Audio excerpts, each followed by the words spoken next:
آج جو بہت زیادہ لمبے خطبے دیتے ہیں انہیں حضور کی زندگی کو سامنے رکھنا چاہیے۔ امام کی جو ہے وہ دانائی کی دلیل ہے نماز لمبی اور خطبہ چھوٹا، اور امام کی بے وقوفی کی دلیل ہے کہ نماز چھوٹی اور خطبہ لمبا۔ تو حضور علیہ السلام کے آپ خطبات اٹھا کر دیکھیں، یہ حضور کا کمال ہے گفتگو کا۔ اس عنوان سے اور بھی بہت کچھ کہا جا سکتا ہے، حضور کی فصاحت بلاغت یہ ایک الگ مضمون ہے۔ اب اتنے انداز سے اتنے اہتمام سے ایک بات حضور بیان کرتے ہیں، کوئی وجہ تو نہیں ہو سکتی کہ سمجھ نہ آئے، یہ بیان کرنے والے کا انداز ہے۔ اب سننے والوں کا انداز سنیے، کأنَّا عَلَىٰ رُءُوسِهِمُ الطُّیُورُ، گویا ان کے سروں پہ پرندے بیٹھے، اگر جنبش تھی سر کو تو کہیں اڑ نہ جائیں، یہ کیفیت ہے۔ کہنا نہیں پڑتا کہ سبحان اللہ کہیں سینے سے زور لگائیں ہاتھ کھڑے کریں، ضرورت ہی نہیں۔ تو سننے والوں کی کیفیت ہے جس طرح ان کے سروں پہ پرندے بیٹھے، اور سنانے والی کی کیفیت یہ کہ ایک ایک بات نکل کے سامنے آ رہی موتیوں کی طرح۔ لفظ کیا ہے؟ موتی چڑھ گئے۔ صحابہ دیکھتے بھی ہیں، اذا تکلم رؤیت النور یخرج من بین ثنایا، حضور جب بات کرتے تھے سامنے والے دو دانتوں کے سوراخ سے نور کی کرنیں چن چن کے نکلتی اور ماحول میں روشنی پھیل جاتی تھی، اندھیرے میں بھی اجالے ہوتے۔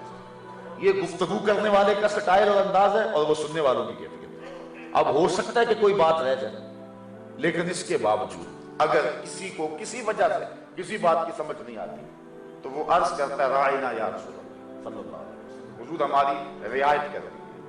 آقا کریم ناراض نہیں ہوتے کہ اتنی ڈیٹیل اور تفصیل سے سمجھایا پھر بھی پوچھ رہے ہو۔ آقا فرماتے تھے کہ اگر میں نہیں بتاؤں گا تو کون بتائے گا؟ اللہ اکبر، پھر بتا دیتے۔ اب جب تو مکی زندگی تھی، یا بندہ پکا مومن ہوتا تھا یا پکا کافر ہوتا تھا، منافقت نہیں تھی۔ جب مدینے میں تشریف لائے تو منافقت کا آغاز ہوا، اور یہ یہود و نصارہ تھے جو اس روپ میں آئے۔ اب انہیں غصہ تو بڑا تھا منافقوں کو، اوپر لبادہ اڑا ہوا تھا، حضور کی توہین کرنا چاہتے تھے لیکن حالات اجازت نہیں دیتے تھے ان کو۔ انہوں نے اپنے اندر کی آگ اس طرح نکالنا شروع کی کہ وہ زبان کو بل دے کے یہ لفظ بولتے۔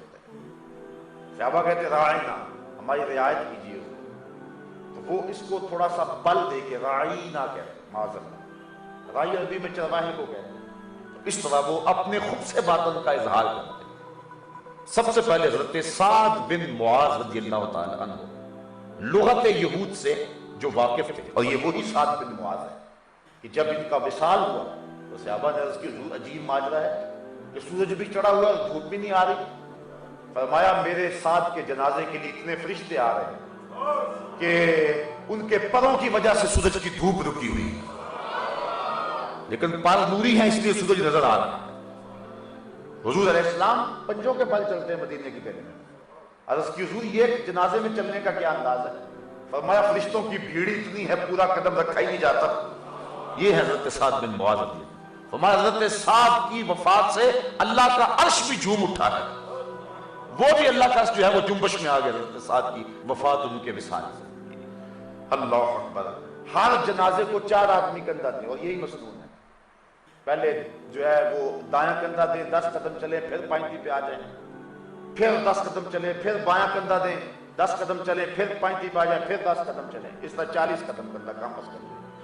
اور جو کسی میت کو یوں 40 قدم کندھا دے تو روایات میں آتا ہے کہ اس جنازے کو قبرستان میں رکھنے سے قبل کندھا دینے والے کے سارے صغیرہ گناہ معاف کر دیے جائیں۔ بخشوانے اس کو گیا ہے، کام اپنا بن گیا۔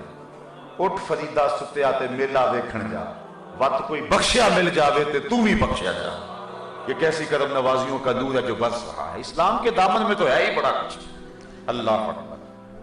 حضور فرمائے 2 آدمی کندھا دے۔ عرض کی حضور سب صحابہ کو 4 آدمی اور انہیں 2، کہا 2 آدمی کندھا دیں گے، میرے ساتھ کو 2 فرشتے کندھا دیں گے۔ یہ حضرت سعد بن معاذ رضی اللہ تعالیٰ حضور کی ناموس کے محافظ۔ انہوں نے عرض کی، جب یہ بات سنی تو یہود کو کہا کہ اگر تم نے یہ بات دوبارہ کہی نا تو تمہارا سر اتار دوں گا۔ تلوار نیام سے باہر نکال دی، اور اس عزم سے حضور کی خدمت میں حاضر ہوئے کہ عرض کرو کہ حضور ان کو روک دیں، منع کر دیں، بلکہ مسلمانوں کو بھی روک دیں کہ وہ رائنا نہ کہا کریں۔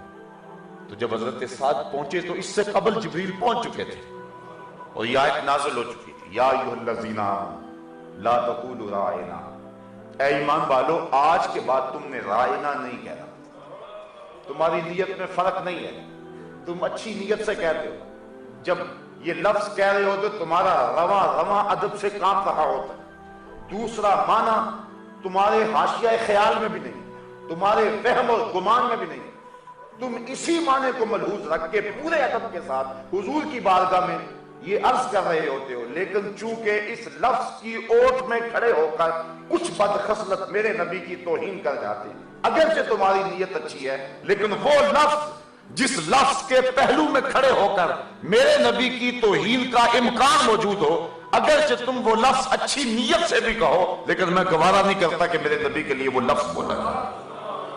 آج کے بعد تم نے رائنا نہیں کہنا، یا اگر کوئی اور لفظ کہیں گے تو کل منافق وہ بھی بولنے لگ جائیں، کہا نہیں اس کے متبادل ایسا لفظ دے رہا ہوں، قیامت تو آ سکتی ہے منافق کی زبان پہ نہیں آ سکتی۔ وہ لفظ کیا؟ وقول انظرنا، آقا نظر کرم کیجئے، یہ تم نے لفظ بولنا ہے، وقول انظرنا یا رسول اللہ انظر حالنا، مقصد وہی ہے جو رائنا سے، لیکن لفظ بدل دیا۔